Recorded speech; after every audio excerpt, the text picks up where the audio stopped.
હવે ઉનાળો ચાલુ થઈ ગયો, ધંધો તો કાંઈ હોય નહીં, તોય જાવું તો પડે જ તે તડક્યાનું. કેમ કે ગાડીના હપ્તા ચાલુ હોય શું કરવાનું? આ રોડે આવીને બેસી, ઉપર આભ તપે, નીચે ધરતી તપે, વચમાં ઈકો તપે, ઈકામાં બેઠેલા ડ્રાઈવર તપે, ઈકામાં બેઠેલા પેસેન્જર તપે, અને હપ્તા ન ભરવીને તો ફાઇનાન્સ વાળા તપે.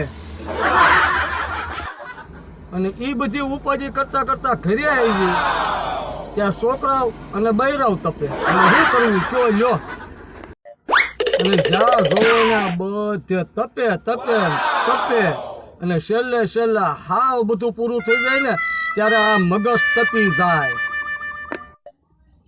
બહુ મગજ તપી જાય પછી રૂમમાં જઈને બોર્ડ પાસે ઊભું રહેવાનું લાઈટનું, પછી પંખાની સાપ પાડવાની, પંખો ચાલુ કરીને ફોન સ્વિચ ઓફ કરીને સૂઈ જવાનું.